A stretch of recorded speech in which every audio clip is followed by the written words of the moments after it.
7h-10h sur Radio Courtoisie, suivez la ligne droite. Bonjour Philippe Vardon.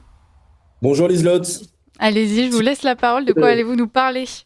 Si je vous dis « Où est la maman ?» est-ce que ça vous parle, Liselotte ? Oui, Vous vous effectivement, en oui. souvenez sans doute, chers Qui auditeurs. pourrait l'oublier ? C'est avec ces 4 petits mots que Marion Maréchal avait déclenché la polémique voici quelques mois, feignant de s'interroger alors qu'un célèbre créateur de mode et son compagnon affichaient fièrement leur bébé. Et oui, le bébé en question avait été acheté, le ventre de sa mère loué. Bref, ils avaient eu recours à une GPA, gestation pour autrui, ce que l'on appelait auparavant une mère porteuse. Si la GPA est interdite en France, on reconnaît désormais dans notre droit les enfants issus de GPA réalisés à l'étranger. Pas encore une légalisation, mais une dépénalisation en quelque sorte. Et si Marion Maréchal avait voulu faire réagir à travers sa petite question, pas anodine du tout, c'était pour en finir avec la banalisation de la pratique, notamment à travers ces opérations de communication menées par des people. C'est précisément pour en finir avec la même hypocrisie qu'en Italie, la présidente du Conseil, Giorgia Meloni, a fait adopter une interdiction universelle de la GPA. C'est simple. Que celle-ci soit réalisée en Italie ou à l'étranger, elle sera considérée comme un crime en Italie. C'est une loi de bon sens contre la marchandisation du corps féminin et des enfants. La vie humaine n'a pas de prix, a commenté Giorgia Meloni. Certains pourraient être choqués que l'on parle ici de crime. Et pourtant, pourquoi la GPA serait le seul cas où la traite d'êtres humains ne serait pas considérée comme un crime ? Derrière ce que l'on voudrait nous présenter comme une grande marche vers l'égalité, un grand progrès, se cache en réalité une régression absolue, une pratique ignoble, qu'elle soit d'ailleurs pratiquée par des couples d'hommes ou des couples hétérosexuels. Ce n'est pas le seul domaine où Giorgia Meloni manifeste son volontarisme politique depuis son arrivée au pouvoir en Italie, loin s'en faut. On peut parler de la lutte contre l'assistanat avec la fin du revenu citoyen qui était quelque part entre le RSA et le revenu universel, et avec dans le même temps une augmentation du revenu moyen des foyers italiens. Le bilan Meloni, c'est aussi l'Italie championne d'Europe des exportations. Et puis, la lutte contre l'immigration clandestine, bien sûr.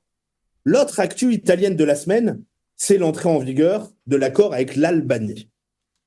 Quel est cet accord ? Alors, LCI, un peu enthousiaste, manifestement, a carrément parlé de remigration.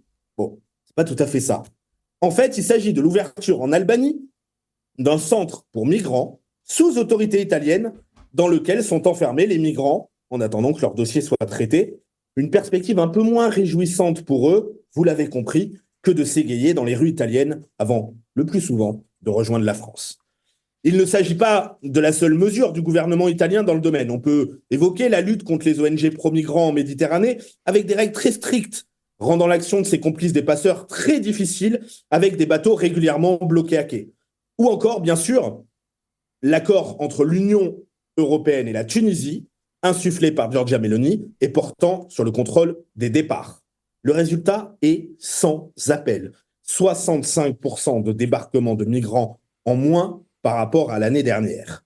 Aujourd'hui même, Michel Barnier et Bruno Retailleau sont en visite dans mon département, au poste frontière de Menton. Cet été, Darmanin s'était réjoui d'une baisse des franchissements illégaux de cette frontière. Il avait juste oublié de dire que ce n'était pas grâce à lui, mais grâce à Giorgia Meloni. C'est son gouvernement, c'est le gouvernement italien qui garde notre vraie frontière en Méditerranée. Darmanin, lui, c'est le ministre de l'Intérieur qui détient tous les records en matière d'immigration légale et illégale et qui a accueilli le bateau de SOS Méditerranée à Toulon quand l'Italie le refusait. Le 15 septembre 2023, j'étais à Lampedusa avec Marion Maréchal. Rappelez-vous-en.